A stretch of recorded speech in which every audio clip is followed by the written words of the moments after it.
Hello and welcome to Chicken Bros. My name is David Heath. And I'm a realistic dickhead. And yes, this is very overdue. But we are We here tried to do it at one point, but our old format didn't support it. Right.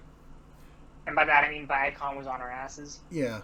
Not just for this, but for Danny Phantom, which we will get to eventually. Oh. But for today, we are talking about SpongeBob, seasons 1 through 3, and that's it.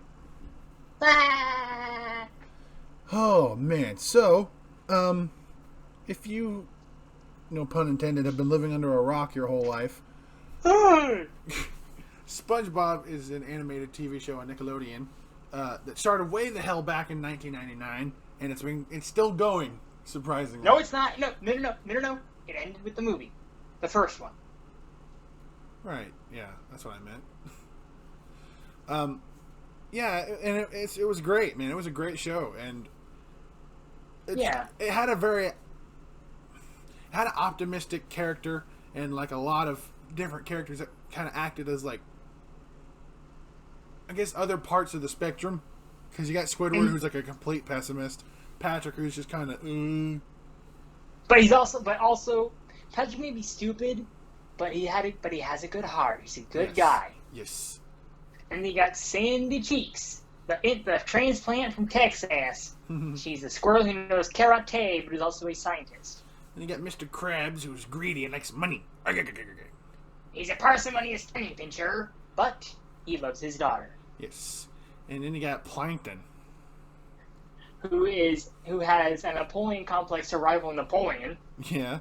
Is Mr. Krabs' business rival in the fast food business, and he wants the Krabby Patty secret formula. Which, in all these years, we have never found out. Yeah, and he never gets it either. He came close, but he never gets it. And then there's little Gary. Meow, meow. Yeah, I know. Snails don't make that noise, but who cares? It's a cartoon.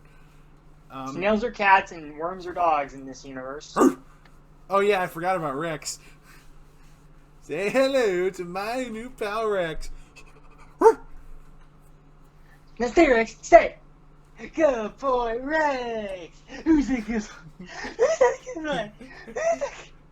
one?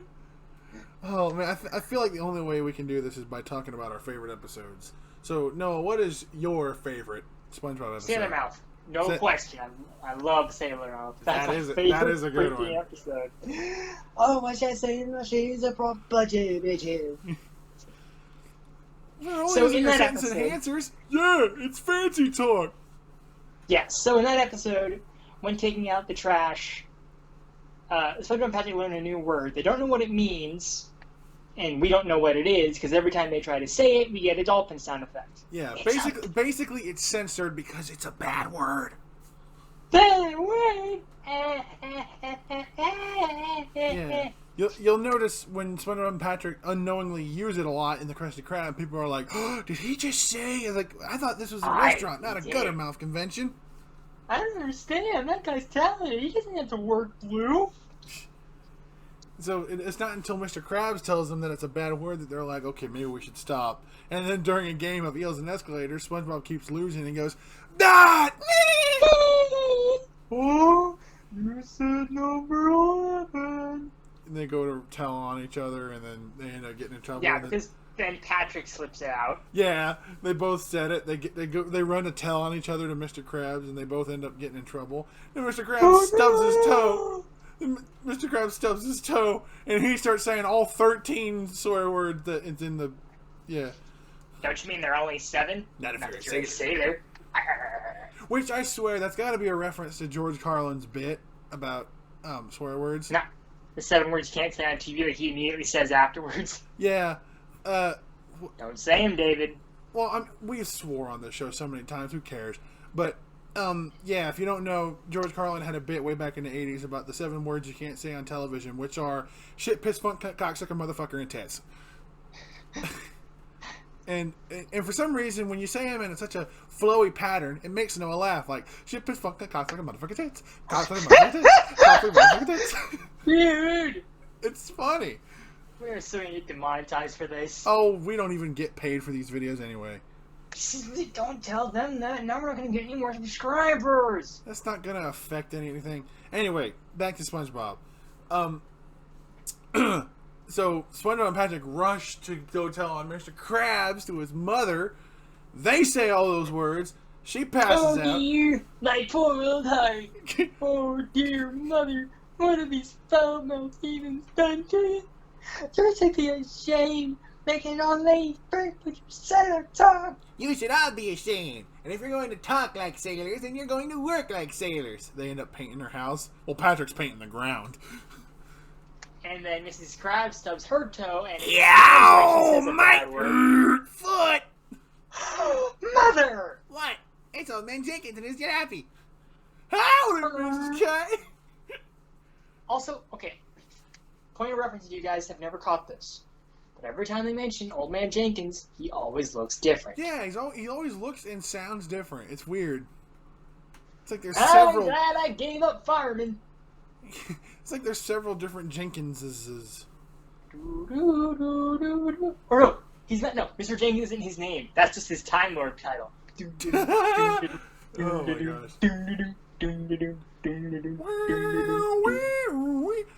So my favorite all-time episode of SpongeBob is Just One Bite. Oh, that's my dad's favorite episode. And I love it because it's the episode that got me to like Burger King. Well, yeah, well, whenever I think of that episode, I think of In-N-Out because I'm from California, so that's our Burger King. Well, this is the thing. When I was 5 years old, I would eat no other burger except if it didn't come from McDonald's, I wouldn't eat it. And that episode, my mom used that episode to psychologically get me to eat Burger King. And wow. Yeah, and I liked it, and I still do like it, and I never would have tried it had my mom not done that. And I keep looking back on that episode because it makes me hungry for burgers, and I just always oh, now I want one. An interesting piece of trivia for all of you who are too young to know about that episode. There's a section of it that got cut out because it aired right before or after 9/11. Right after, assuming you've seen the episode, the bit where Squidward rushes to the Krusty Krab. If you see it on TV now, he'll just go, there it is, and then it zooms through the window and you see the patty vault. But when I was a kid, there was a bit where he'd go, it's unguarded, and he looks up and sees that there's what looks like a bucket of water. Wait, it's too easy. Yeah, he sees what looks like a bucket of water, knocks it over. That was too easy. Wait, this isn't water. This is gas. And then a robotic hand drops a lit match. And then another bucket drops.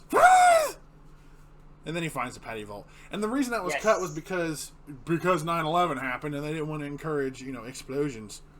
Yeah. Which is a pretty good afterthought, Mm-hmm. But it confused the hell out of me when I was young. When I was like, wait a minute, that's not what happened. Yeah, me too. Because I was like, wait a minute, didn't Squidward explode? Yeah. I didn't think about it much as a kid because I'm a kid who's gonna listen to me. Right. But then as I grew older, I was like, okay, now I know that scene's in there.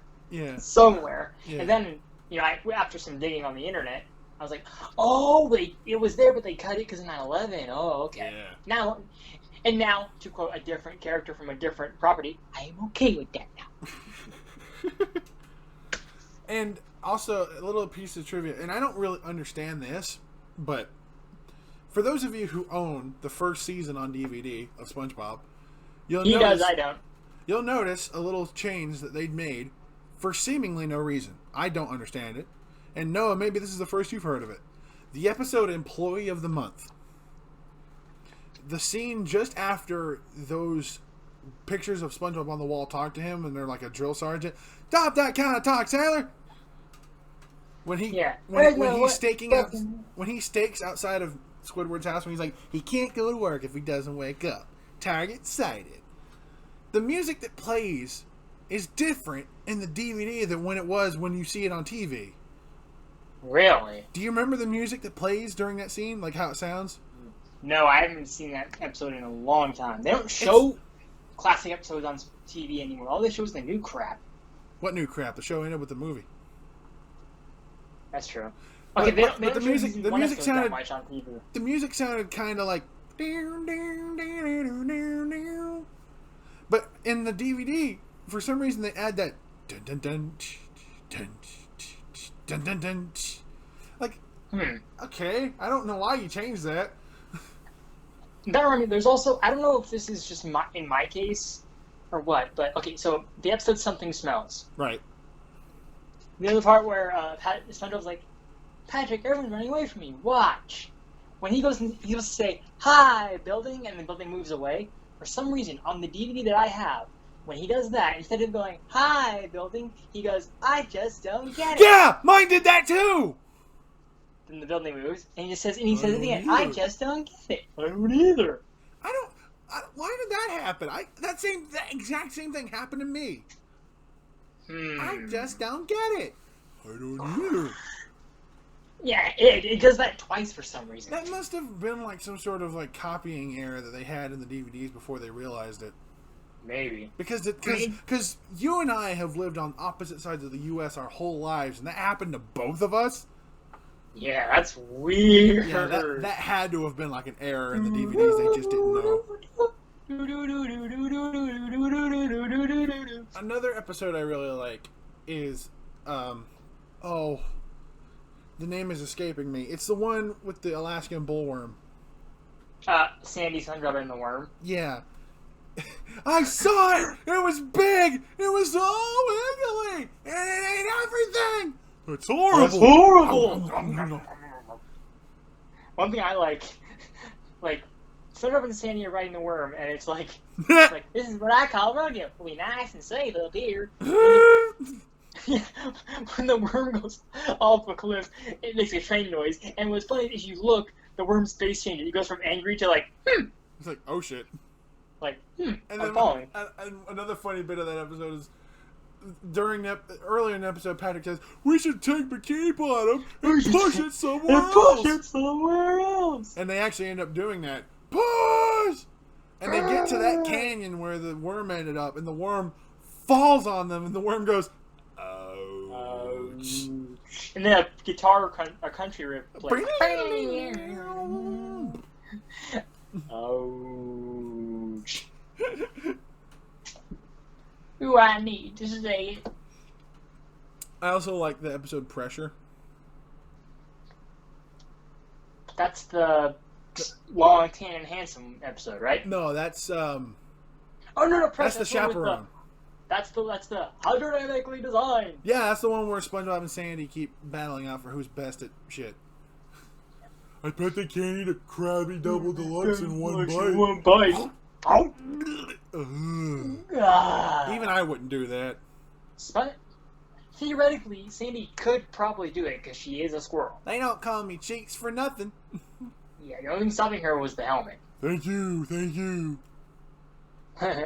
Most importantly, can you do this? What the hell were they doing there? I don't know. Who knows? It was just funny. It made my dad laugh. Yeah. And it was the first time we ever see the SpongeBob characters go out on the surface, but it's definitely not the last time. Yeah, but they're like puppets. Yeah, they're like puppets. SpongeBob's just like a dish sponge. Patrick's like a sea star, like a proper sea star. Mr. Krabs is a proper crab, and then Squidward is like an actual octopus. Why?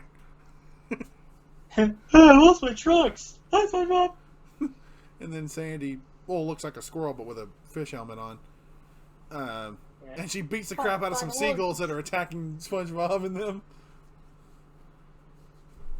Hip hip, hooray! Hip hip, hooray! Hip hip, hip, hooray! hooray! Oh man. Remember Jellyfish Hunter? Jellyfish Hunter. With no name? Except you. No name. Bring it on. Bring it on. Dun, dun, dun, dun, dun, dun, dun, dun. Something I'm gonna acknowledge is the music in that shit. The music was good. Like, it's background music, but there are some that I really liked. Yeah. You know what's funny is specifically with like the background music, they pulled from a lot of different like sources. Like some of them were like made for the show, and some of them were just like stock music that were used in old cartoons. Really? Yeah, like that one I just did, the dun dun dun Dun, dun, dun, was dun, used a dun, lot dun, in dun. Ren and Stimpy. Oh. Yeah, along with some others that you hear in SpongeBob, but I can't place them right now. One of my favorite ones is I know the name of it is Tripping Upstairs. It's when they goes diddly diddly diddly diddly diddly diddly diddly diddly diddly diddly Oh diddly yeah, diddly diddly diddly. But my my favorite SpongeBob track is Drunken Sailor because I'm of Irish descent and a pirate descent on my other side. I'm Irish on my father's side and a pirate on my mother's side. So that one of song my just appeals favorite to me. songs in there of the background music is called Tomfoolery. Do do do do do do do. You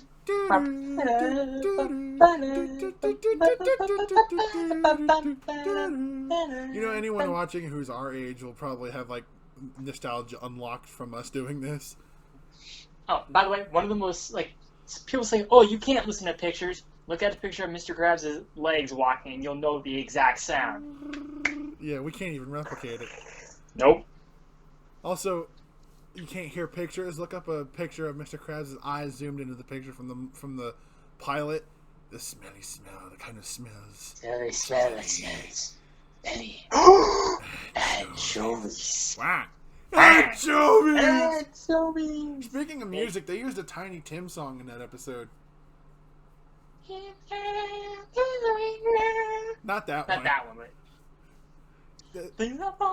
I can't fucking... Living in the sunlight, loving in the moonlight, having a wonderful time. That one. Yep. Dude died of a heart attack on stage, you know. Oh, did he? Oh, that sucks. Yeah. Speaking of death, Stephen Hillenbrink, the creator of SpongeBob, who was a marine biologist, so he knew his shit, died of ALS a few years ago. So yeah, he majored in marine biology and minored in animation, and he went for the latter. Believe it or not. Yes, but he used his knowledge of the former to bring us SpongeBob. So. Yes. And, which is and funny go because figure, SpongeBob when he started working in his life, his first job was as a fry cook. I'm ready.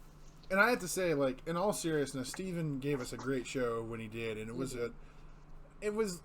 for my childhood, it was my favorite cartoon. I would always be excited to watch SpongeBob, and that movie, Me too. man.